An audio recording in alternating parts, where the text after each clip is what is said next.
Numbers chapter 11. Now the people became like those who complain of adversity in the hearing of the Lord, and when the Lord heard it, his anger was kindled, and the fire of the Lord burned among them and consumed some of the outskirts of the camp. The people therefore cried out to Moses, and Moses prayed to the Lord, and the fire died out. So the name of that place was called Taberah, because the fire of the Lord burned among them. The rabble who were among them had greedy desires, and also the sons of Israel wept again, and said, Who will give us meat to eat? We remember the fish which we used to eat free in Egypt, the cucumbers and the melons and the leeks and the onions and the garlic. But now our appetite is gone. There is nothing at all to look at except this manna. Now the manna was like coriander seed, and its appearance like that of bdellium. The people would go about and gather it, and grind it between two millstones, or beat it in the mortar, and boil it in the pot, and make cakes with it, and its taste was as the taste of cakes baked with oil. When the dew fell on the camp at night, the manna would fall with it. Now Moses heard the people weeping throughout their families, each man at the doorway of his tent, and the anger of the Lord was kindled greatly, and Moses was displeased. So Moses said to the Lord, Why have you been so hard on your servant? And why have I not found favor in your sight, that you have laid the burden of all this people on me? Was it I who conceived all this people? Was it I who brought them forth, that you should say to me, Carry them in your bosom, as a nurse carries a nursing infant, to the land which you swore to their fathers? Where am I to get meat to give to all this people? For they weep before me, saying, Give us meat that we may eat. I alone am not able to carry all this people, because it is too burdensome for me. So if you are going to deal thus with me, please kill me at once, if I have found favor in your sight, and do not let me see my wretchedness. The Lord therefore said to Moses, Gather for me 70 men from the elders of Israel, whom you know to be the elders of the people, and their officers, and bring them to the tent of meeting, and let them take their stand there with you. Then I will come down and speak with you there, and I will take of the Spirit who is upon you, and will put him upon them, and they shall bear the burden of the people with you, so that you will not bear it all alone. Say to the people, Consecrate yourselves for tomorrow, and you shall eat meat, for you have wept in the ears of the Lord, saying, Oh, that someone would give us meat to eat, for we were well off in Egypt.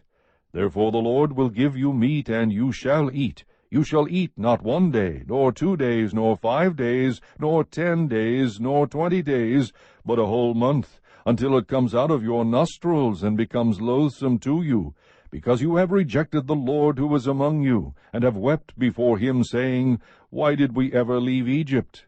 But Moses said, The people among whom I am are 600,000 on foot, yet you have said, I will give them meat, so that they may eat for a whole month. Should flocks and herds be slaughtered for them, to be sufficient for them, or should all the fish of the sea be gathered together for them, to be sufficient for them? The Lord said to Moses, Is the Lord's power limited? Now you shall see whether my word will come true for you or not. So Moses went out and told the people the words of the Lord.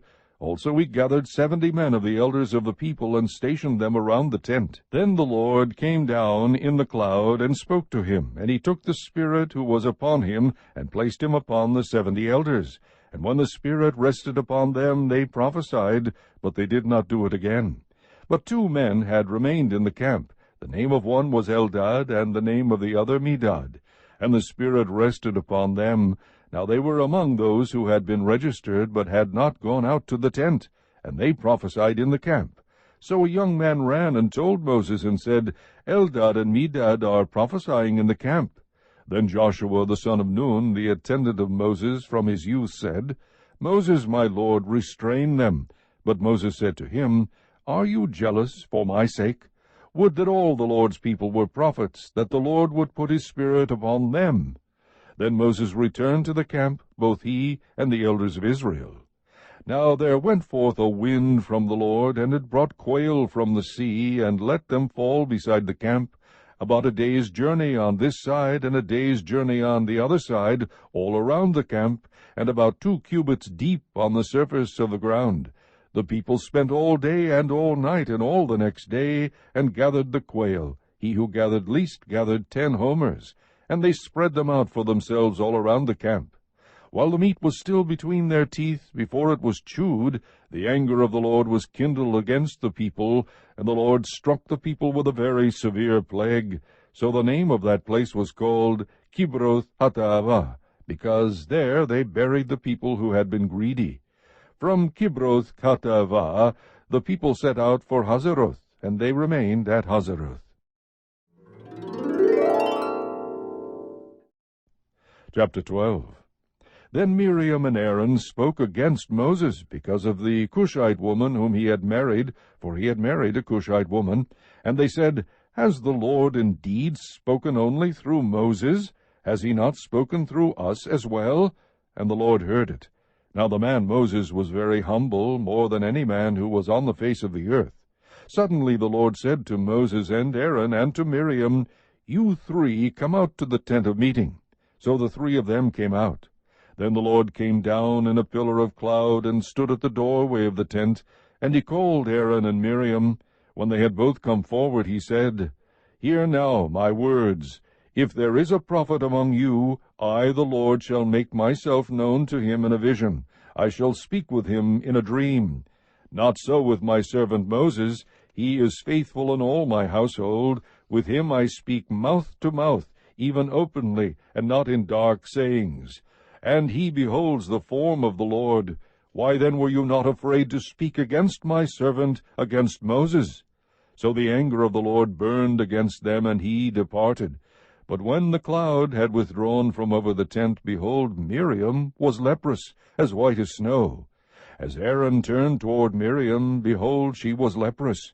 Then Aaron said to Moses, O my Lord, I beg you, do not account this sin to us, in which we have acted foolishly, and in which we have sinned. O do not let her be like one dead, whose flesh is half eaten away when he comes from his mother's womb.